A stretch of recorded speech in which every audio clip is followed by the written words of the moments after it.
Welcome to State of the Art Southern Illinois, a podcast by the Marion Cultural and Civic Center.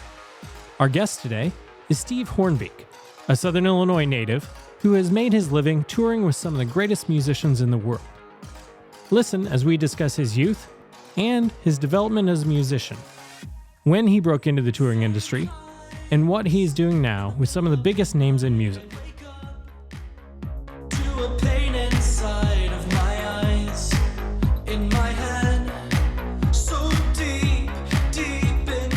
Steve, thank you for joining us today. Hey, it's great to be here. Thanks for asking me. Oh, it's my pleasure. It's such an honor to have somebody that is so deeply vested in the music industry here in Southern Illinois and able to do a podcast locally because you're from here in Southern Illinois. That's fun. But deeply means I'm old and I've been doing it a long time. That's the definition. So how did you start out in music? Well, growing up in Southern Illinois, there wasn't a whole lot of opportunities of playing music in bands out live. But I started when I was in high school, playing saxophone. I actually started in junior high, but my family sang in church when I was a kid. So I was always around music and around pianos. And then I took up saxophone in high school. And while I was in high school, I did get into a couple of bands in the Cape Girardeau area and played around on the weekends when everybody was out partying, running around. I was playing in a band with a bunch of guys my parents' age. And so they kind of taught me, took me under their wing. It was a band called Mike Smith and the Runaways out of Cape. And then I ended up going to Florida when I was 20 with a band that was going down to do a audition for a state fair circuit. And they do it at the fairground and audition for all the different states. And so we went down there and did a little bit of work in Tampa, Florida while we were there. And I met a band while I was there that offered me. I was just going to Florida for a couple of days. I met a band and I got up and sat in and they offered me a job. And I was 20 and I'd never seen a band like this, playing 5 or 6 nights a week, and living in Tams, that was never going to happen. And my parents thought, if I want to stay down there, it'll last a couple of weeks and I'll come crawling back home. Well, it turned into, 5 years of me being in Florida and playing in different bands. And then while I was doing that, I was playing in a resort and Lee Greenwood, who you just had here not long ago, was staying at the resort. And I stuck a tape and a note under his door. I was in the house band at that hotel. And I stuck a tape and a note under his door asking if he'd like to come down. There was like a Monday or Tuesday, nobody there. And I knocked on his door and I left. And about 10 minutes later, he come walking in the lounge. And after I ended up working with him for 5 years, I saw him walk into a lounge maybe twice in 5 years. So why that night he decided to, but thankfully he did. And I sang one of his songs and he jumped up on stage and sang with me. And I was freaking out. I was like, oh my God, I sang with Lee Greenwood.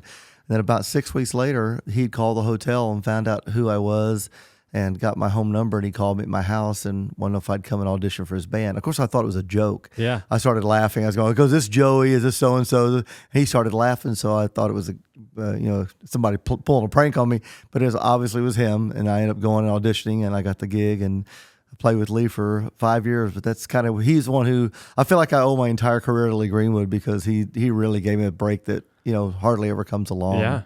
So it was really cool. Yeah, and he was discovered as essentially as a lounge act in Las Vegas as well. He was, yeah. He was writing songs and doing a show in Vegas, and thankfully he liked what he wanted. A bunch of young guys in the band, and which all of us, 4 out of 5 of us, there were 5 guys in the band back then, and 4 of us are still together to this day. With one additional guy, which is now Sixwire. Wow. So we've been together for almost 34 years. So the same band that backed Lee Greenwood that you joined to really start your career. Back in '88. Wow. Yeah, we're still together. Still best friends. And Andy Childs, who's our lead singer for Sixwire, he had a solo career, and he was our opening act for a while. That's how we met him. So we've all played with a lot of artists, but throughout all the years, we've always kind of had our little band thing going, and then it kind of took off, and now we've quit touring with artists, and we do our own thing and invite the artists to come and be part of our show. It's kind of cool. Yeah, that is cool. So you started with Lee Greenwood, toured with him for 5 years. Yeah. Where'd you go from there? From there, I got hooked up with, I got a call. I'd quit the road for a little while to just work on some personal things in life. And then I got a call that there was this, which one of the guys in Faith Hill, it was Faith Hill, but one of the guys in Lee Greenwood's band was filling in for her with her on guitar, and knew that she needed a keyboard player who could do vocal arranging. And so he set me up with a phone call, and they invited me to come to Nashville and audition for this band. And I had just been off the road maybe a year. I thought maybe it was too hard on the personal life, and I just out of the blue got this call. There's this artist named Faith Hill. She was new, and nobody really knew who she was yet. She had 1 or 2 singles out, and I drove to Nashville and auditioned and got the job. And then it was almost a little over 10 years I played with Faith, which was really fun because it was during the time when she was a nobody up to winning the Grammys, So wow. We did, a lot of TV. We would do Letterman a couple times a year and Tonight Show and all the award shows. That's when she was winning everything. So it was a good time to work with an artist like that. Yeah, that's wonderful. Yeah, it was a lot of fun. So you were a large part of the projection of her career. Yeah, if it wasn't for me, there'd been a different keyboard player. No, but I was there and watched the whole career grow, so it was kind of cool. Now, as keyboard player, do you often serve as band leader as well, or? No, we had our steel guitar player actually was the band leader, and I was kind of the vocal leader. So I would help arrange all the vocal stuff, and because I sang background vocals on all of our early hits, was pretty much me doing the background vocals. So it was fun for me to get to do that. I was kind of in charge of the vocals, and at that level, it's like everybody is really good at what they do. So a band leader is more or less somebody just make sure everybody's where they need to be, and we're all kind of at that point kind of pros. So hopefully we all are. We would have the gigs. But yeah, it's fun. So being a band leader on that level is a lot easier than one would assume. Yeah. I mean, there are some responsibilities you take on as the MD, your music director. You have to do charts a lot of times when you're going to learn new songs, which everybody can do charts, but you know that everybody's on the same page if one guy's doing everything. And you get all that out. You make sure everybody knows when rehearsals are. You're kind of almost like you have a tour on a big tour. You have a tour manager, you have a production manager, you got tour managers. Tour managers kind of overseeing everybody's schedule, and then the band leader kind of makes sure the band's informed on everything. And then when you're doing a rehearsal, if everybody's speaking up and going, I think we should do this, I think we should do that, then sometimes you don't get anything done if it's all Chiefs and no engines. So we you kind of select somebody to be. I mean, 'cause at that point, everybody's a great enough musician that everybody's ideas are going to be great ideas. So you just decide to go, whatever he says, that's what we're going to do. Let's all agree to do it. It's not going to be dumb. It's going to be a good idea. Yeah. Let's just go with it and we'll move on, and get the show tight. And you respect each other at that point. There's no egos at that point. Everybody just has to know that you're the leader of this, you're the leader of that. And it should be that way in any business. But yeah. And everybody's going to fill their role. And everybody the job's fills their role. Done. Yep. That's awesome. So 10 years with Faith. Yep.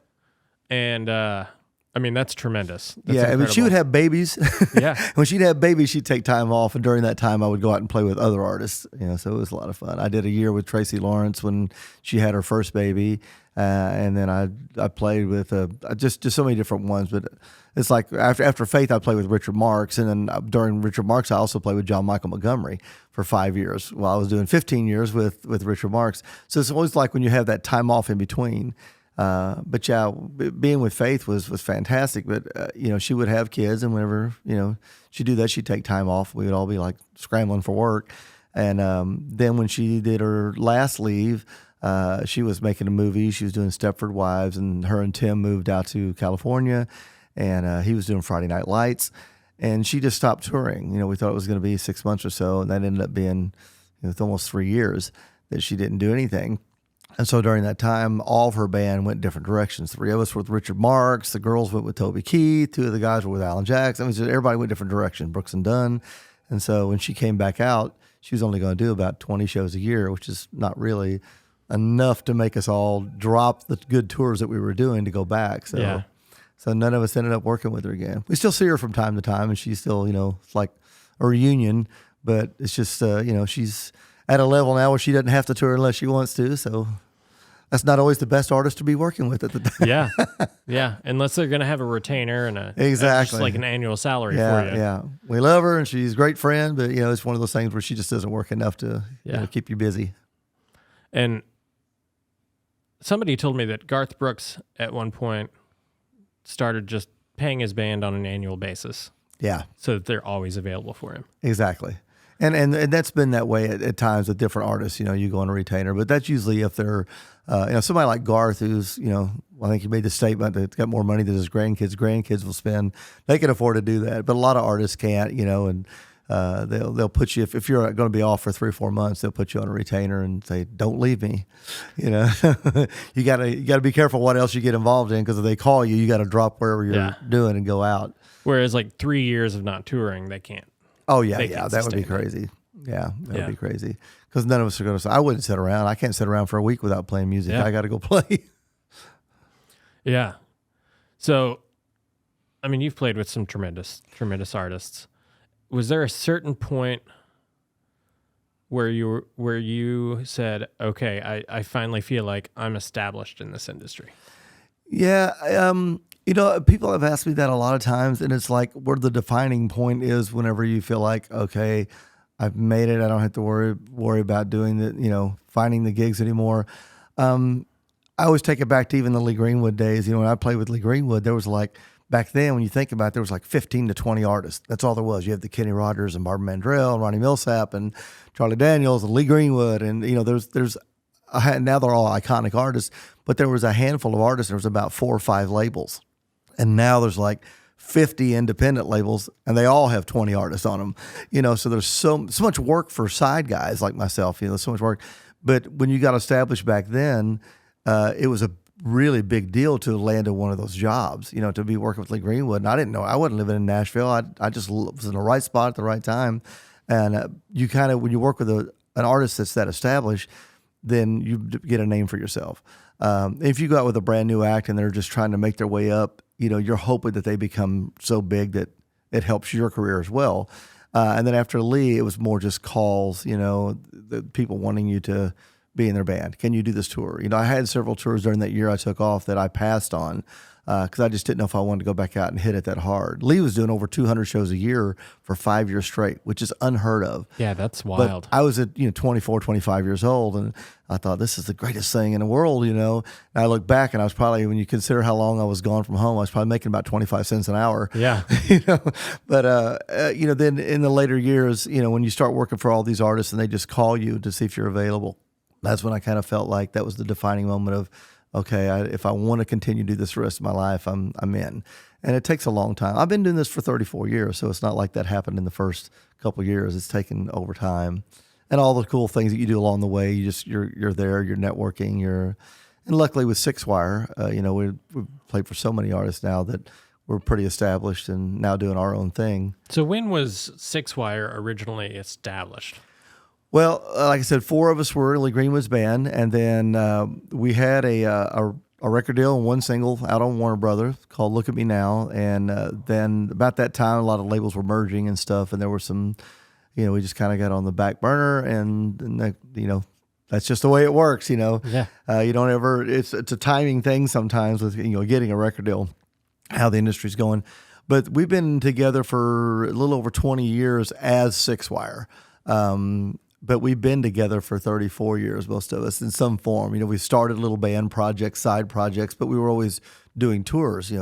I was with Faith Hill. Our bass player was also, I got him the job with Faith Hill. Andy was still doing solo stuff. Chuck, our drummer, was playing with Alabama. And eventually, this just kind of took off. And it's like, okay, if we're going to make a go of this, we're going to have to leave these artists. And that's a scary point when you go, okay, I've worked my entire career to be the guy that everybody wanted to use as a keyboard player and background singer. And then all of a sudden you go, okay, I'm going to start saying no to everybody that offers me a job because we're going to make a go of this. And it's turned out to be a much better thing than working for the artist. Now we're the act and we just bring them in. It's kind of neat. It's what we do. We call it our all-star jam. And what we do is companies come to us and they know they're hiring us. And here's a roster of 100 artists that like to play with us. They've all worked with us at some point, and it's everybody from Alice Cooper to members of Kiss, Michael McDonald, Kenny Loggins, and every country artist, Toby Keith. I mean, everybody you can think of. It's kind of insane when I really look at the list of people. And Garth, and we're talking about Garth. I mean, everybody. And so it's more lucrative for us to be the band, and you say, it costs this much for us, and you can add this artist and this artist and this artist for this much more, and you put together a show that you want for your company, and you get a whole night of #1 hits sung by the actual artist, and with us as the band. And we do a few songs in between each act when they come out, so it's fun. And then we get to work with so many iconic artists that we grew up listening to and idolized. Yeah, it's really fun. I mean, I've worked with just about all of my heroes now. It's been really neat. That's incredible. Yeah. And coming from little Tams, Illinois, yeah, and moving up and yeah, it's been a lot of fun. I mean, I never take it for granted, where I came from and how fortunate and lucky at times that I am. But I work hard at it. It's not just been handed to you on a plate. You got to work at it to maintain this level, because there's so many great young musicians coming up. These guys are just, bedroom closet musicians that just sit and practice and practice and practice. And you see them on YouTube and TikTok and you go, oh my gosh, they're monsters, but there's always that advice that I give every musician, they also have to like you to hire you. Yeah. When I got hired by Lee Greenwood, the best advice I ever got, I asked him, I said, why, with all the people that you could have hired, did you pick me? When you were, in Nashville, there's so many musicians, and here I was in Florida and playing at a Holiday Inn, and he said, well, 25% of it, he said, can you play the intros and all the licks that you hear on piano exactly like the record? Can you play that consistently every night? He said 25% of it was, do you have the image or the right age that I'm looking for to fit in with the rest of the guys in my band? He said, and 50% of it is, can you live on a bus for 200 days a year with those guys and them still like you? Yeah. And there's so much truth to that. Because I've had guys, that come out, have subbed for me when I would have 2 artists at one time that I'm playing with, and I have another guy that would come in and fill in for me on one of the gigs. And you don't like doing that because you're always afraid they're going to come in and they're going to, just smoke you as a player, and the artist is going to go, we could just hire them. But a lot of times they've come back, and I know they're better players, but the artists will be like, don't ever ask them to come out again. They were just, they're rude, they're obnoxious, they're just, you got to sell yourself. So It's not always about how great a player you are. And it sounds like there's no room for ego in this. There's not, and I know, I find that a lot of the younger guys, I'm sure probably in my younger days in Greenwood's band, when you're playing with a hot artist that's, and you're young and, you're worried, you look in a mirror before you go out on stage and go, yeah, I look good. We don't do that anymore. Now we're older. It's like, it's a different mindset. So I think the younger guys, I might have had a little ego at one time, because you're proud of what you're doing when you first start doing it, but it does become a job, and I love my job. I feel very fortunate that And you're obviously very, very good at your job. I guess I'm okay. Yeah. I'm still hanging in there after 34 years, but I do see guys all the time that are so good. They'll come to me and they'll go, how you get these gigs? Or I'll have somebody go, well, you need to get so-and-so in there because they're really good. Somebody's parents. And there's so much advice. I do clinics sometimes. I do lessons and teach people how to use the number system and the things that you need to know to do what we do. It doesn't matter how great you are if you're going to sit down and play a rock and roll song, if you can fly up and down the neck of a guitar, but can you listen to a song and play exactly what they did on the record? Not elaborate on it, not add anything, what you think would be better than what they did, just to play what they did and do it consistently every night without making a mistake. That's the more the challenge. So it's the less is more. Just play the basic thing that needs to be played, and you can do it. Be a likable person. Yeah. Yeah. And be nice. Don't let. I'm still working on that part. I think we all know that you're doing fine there. So you're doing these amazing things on a national level, but then you're also doing stuff here at home in Southern Illinois as well. Yeah. And so what do you have going on locally? Well, my wife, Kathy, and I own Kiki's Coffee House, which is in Anna. And I have a show that I've been doing for about, I have a band called the Main Street Players, which is all, Ashley Hatfield, who's done a lot of stuff for the Miss Illinois pageant here. And we've had a band that does a show called the Shawnee Hills Opry. And actually, when we first met, we had the Southern Illinois Opry that we were doing here, and I was coming up from Nashville before I moved back up here. And it's a great show, like a little variety show we do, and we just do it once every few months. And so we're still continuing to do that. It's been revamped a few times, a few different members and stuff. And it always has to do with how much time I have when I'm touring. This year's a really busy year, but we're doing it again where it's more of an acoustic type show, more intimate setting, and 100% of all the money that we take in, we're donating right back into our county, into Union County. We're doing music scholarships and donating to a Shop with a Cop at a fireman and PAST, who keeps up the historical buildings and stuff. So we're donating 100% of the money back. So we're just kind of doing it for the love of playing music, and it's a really good show. It's called the Shawnee Hills Opry, and then I also have a dueling piano thing that me and Eric Massey, who's another local musician who sang with Diamondback and Diamond Dog, and we just do once a month we'll play at Kiki's when I'm not touring, and we play out other places, and so we have a lot of fun with that. It's just like a dueling piano show, and take requests and joke around a lot. And so I'm still doing local stuff. I have a lot of little local things I'm doing, but we have shows at the coffee house. We played at Kiki's once a month, and we bring in. You've got Susie Bogus is coming here. She was. She played at the coffee house one time, and I've had Little River Band and Brian White, and it's a really small, intimate setting. We can only seat about 80 people, so it's That sounds wonderful. Yeah, tickets are $2,000 a ticket. We're You trying to make the math work. It's we're having a lot of fun with it. So I enjoy coming home and doing like the smaller shows, because one night I'll be playing, like just a few nights ago we played the Nashville Grand Prix. And I played with Dina Carter and Taylor Hicks and a couple new artists, Abby Anderson and Jackson Dean, who are a couple new artists. They were the four that were performing on this show. And then the very next night, I did a dueling piano show at the VFW in Anna. We had 40,000 people at the one in Nashville, and 200 at the one the next night. Yeah. So, and I love it. It makes it fun. And you're playing the same one way or the other. Exactly. Yeah. I'm just hacking away into what I'm doing. So there's a fun thing that you were a part of a few years ago. That's not national touring, and it's not what you're doing in Anna, but you were part of the show Nashville. Yeah. How did that happen? Well, that's kind of one of the things with Sixwire, I think, that kind of took off for us becoming the band that is kind of the go-to band in Nashville. So we did like Nashville Star. We were the house band for the TV show, and then we also for Can You Duet, which is on CMT, and then CMT's Next Superstar. So we became the house band for all these shows that were produced by American Idol. And we became kind of the go-to band for anything. It was in Nashville. We were kind of Nashville's band.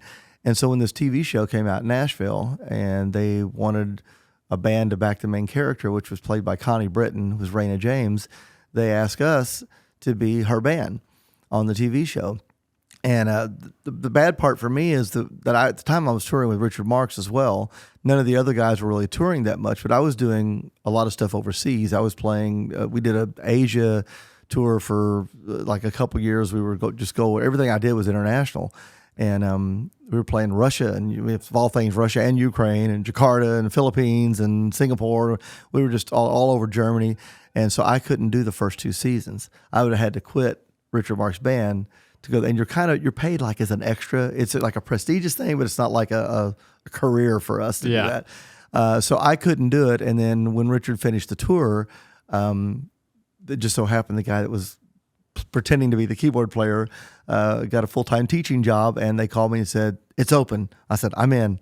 So I did the last 4 seasons of the 6, but the band did all six seasons, and it was fun. And then through that, we a lot of because all the artists that you heard on the show singing, whether it's Connie Britton or Charles Eston or any of the artists, that was really them singing. They pre-record, but that's their voices that you hear. So everybody was good singers, and so we started doing tours with part of the cast of Nashville, and we were the band, and we became Charles Eston, who played Deacon Claiborne. We do the Opry with him probably half a dozen times a year at least, and go out and do shows here and there if Sixwire is available to go out and do it. So it became a pretty cool thing, working with some different actors and actresses, and so that's kind of, it was a different avenue. It's one of those things that, at this point in our life, and we're all right at 60 years old. I'm 59. I think the oldest guy in the band is 61. I hate to even say that because we all started doing this. We were 24 and 25. But we thought, at this age, you're not going to find these young artists that are going to go, hey, I want Grandpa in the band. Yeah. So you have to know. So like, what are we going to do? We're going to start slowing down, and we're busier now than I have been in 20 years. And we just found a niche with these corporate events and TV and the old guys tour.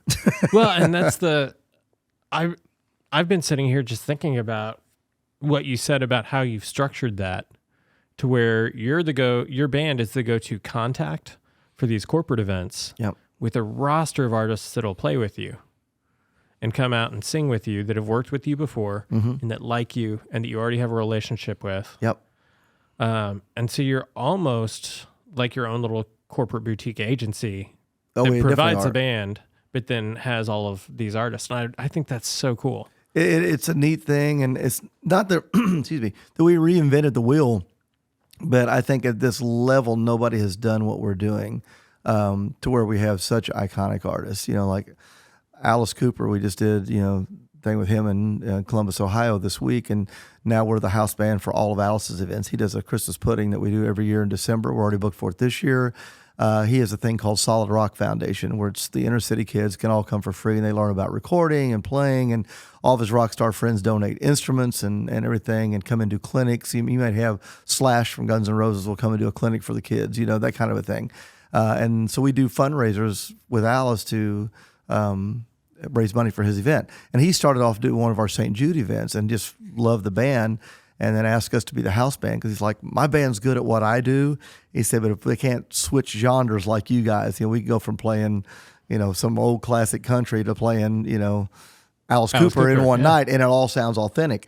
And so he's got a couple of events a year now we do, and he comes and does several events that we do. And it's become this thing where at Christmas time we play with Johnny Depp and, just every rock star you can think of with Alice, the heavier, not as much keyboards, but I get to sing, and I fake it, and I like to say I shake my hair around, but I don't do that much anymore. But it's fun, I pull up a guitar patch on the piano and sound like I'm a rock player. Yeah. And then the next night we may be doing the ACM Awards. We'll do the house band for that, and we'll play for all the new country acts. Marion Morris and just everybody you can think of. So you guys were the house band for ACM Awards. We do all the ACM events. We have been now for the last, 6 or 7 years. And so we get to play with just about everybody on that. A lot. It's so funny because for me, starting off with a lot of the older people, because I play with Eddie Rabbitt and Lee Greenwood and all those people, all these new artists that are younger than my own daughter, and they come into the rehearsals, and you're up there and you've learned all these songs. You've learned 70 something songs for the show, and they come in and they're all there, and I don't even know what they look like, and I see them walk around, these guys with ball caps on, these cute little girls. It feels like you're in it's like an American Idol, and these are going to be the contestants.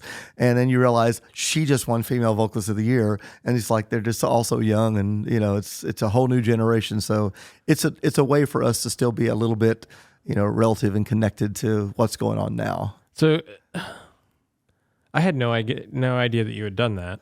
Yeah. And so you're increasing the roster of people that you guys are playing with every year, with the top new artists coming in every year, and adding to your relationships and networking further by playing the ACMs every year. That's incredible. It's so much fun. I know when people ask, "Well, who all have you played with?" and I almost hate to open that can of worms because it sounds like I'm lying.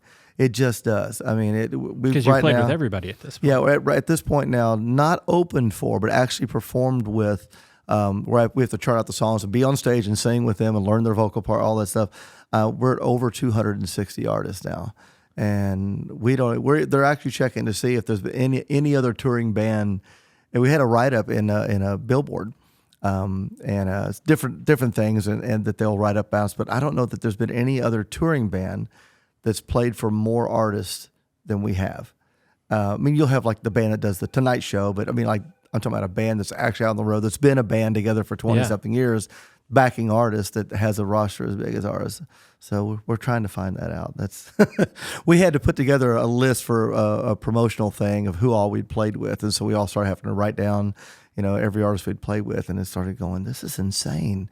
But it's true. It's just it doesn't seem like that would be possible. Yeah. But in 34 years, though, But I'd say most of that has been in the last 10 years. I mean, I've played with Faith and Greenwood and all them artists, but all these award shows and events around that and the TV stuff.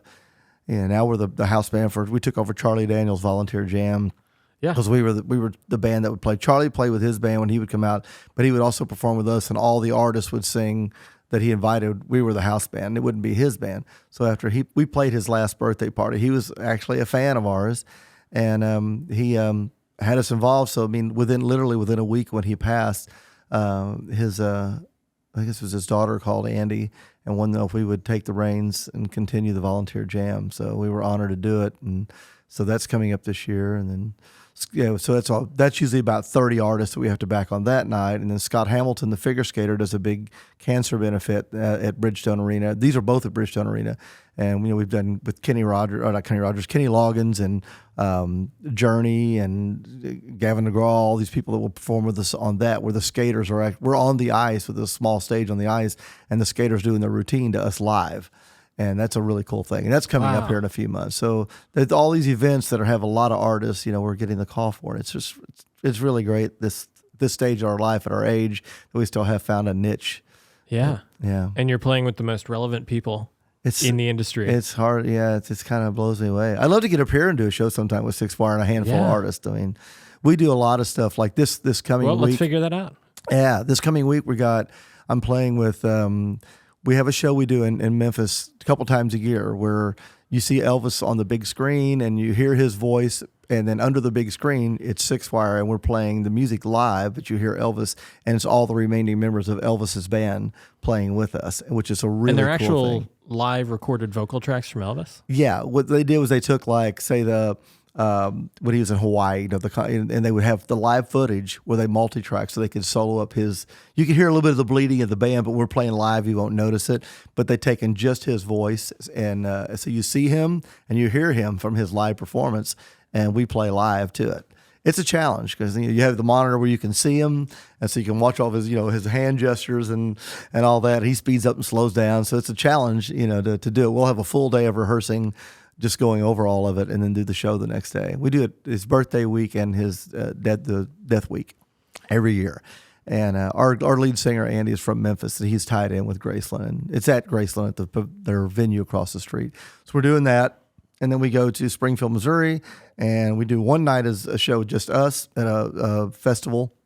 The next night is the lead singer from Journey, Kansas, and Derek St. Holmes from Ted Nugent. Yeah. There'll be our three artists that will perform with us that night. And then we also have a St. Jude benefit in Memphis that we'll have Scott Stapp from Creed, Ed Rowland from Collective Soul. Who else we got?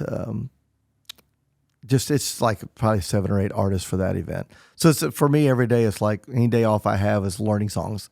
It's just learning songs. I have like 132 songs we play this month, different artists. So it gets a little overwhelming at times. Yeah. And that's when it becomes a job. Yeah. Yeah, it becomes a job, but such a cool job. It is. And you're able to do what you love.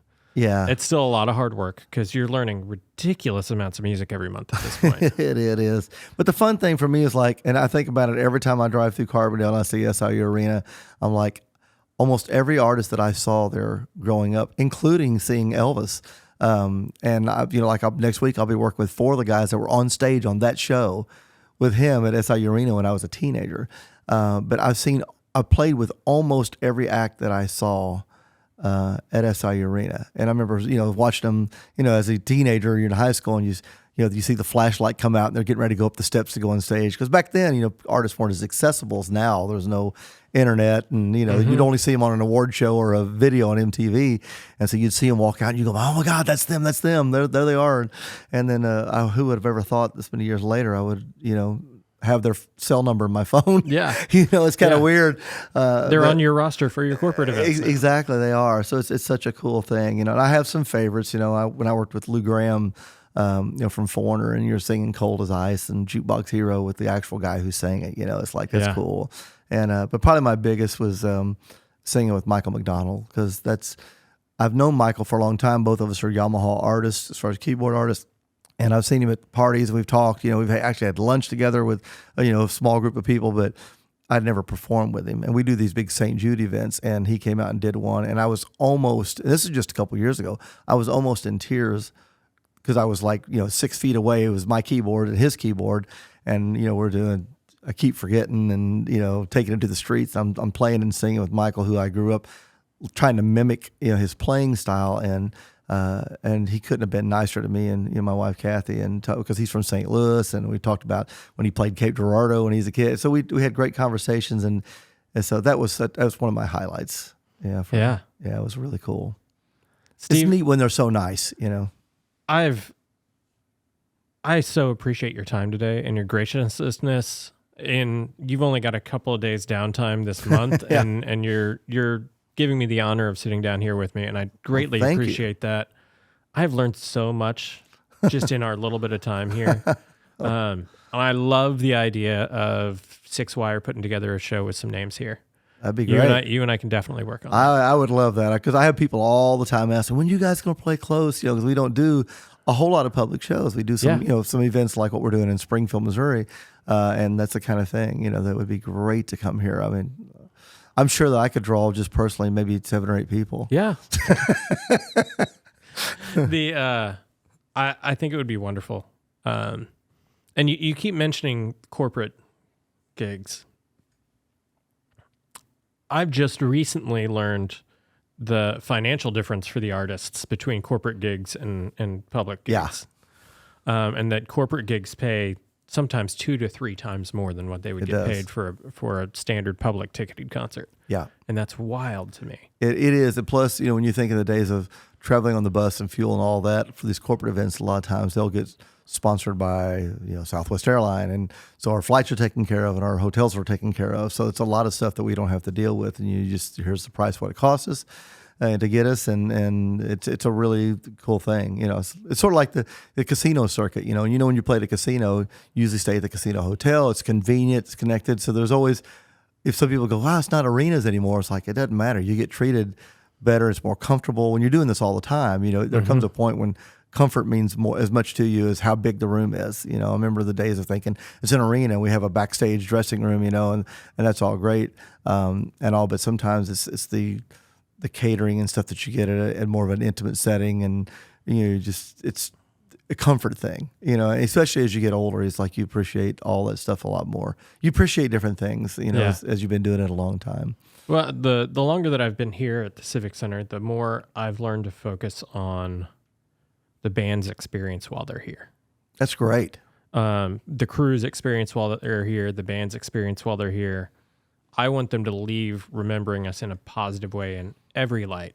Yep. Because to me, their experience throughout the day is just as important, if not more important, than their experience of playing the show. Oh, yeah. I'll tell you, as being a band member and playing, I played every major venue probably in the country, that you leave a lot of times not thinking about the crowd, but how the overall experience of the venue, right? How the experience of being at that venue. Because we have some places we're like, I don't care if we ever go back there.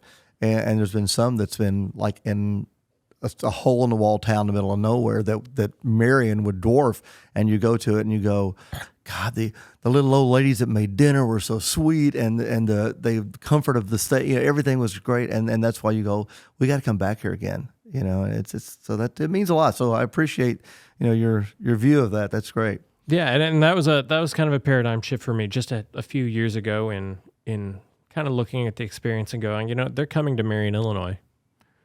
I want them to remember us. And the Absolutely. only way for that to happen is for them to have the best experience they can have. Yeah. Well, this venue is, it seriously is amazing. And I'm sure that everybody that listens to the podcast, most of the people have been here, but if you haven't, this place it's just gorgeous. It's hard for me to believe that this is sitting here, a local place that's this beautiful. It's this first class. And I think every act should come through here. If it's not on your roster or on your map, they should put it on there because it's a great venue to come and play at. And I would love to come back, even some of my local things, but you guys are so booked now. You're booking everybody here.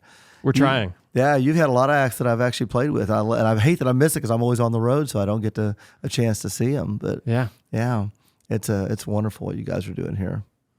Well, thank you for being on here today. We appreciate Absolutely. you. And you and I will talk further and see what we Absolutely, can work out. Josh. Appreciate it. Thank you. All right. Thanks, Steve.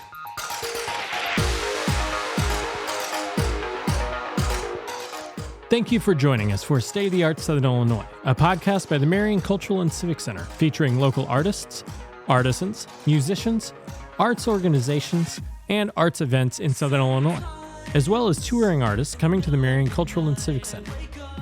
A special thanks to Steve Hornbeak for his time speaking with us today, and a special thank you to Wingtips for providing this episode's soundtrack. Join us every Thursday morning for a new episode on Facebook, YouTube, or whatever audio podcast service you prefer. And now for Minimalistic by Wingtips in its entirety.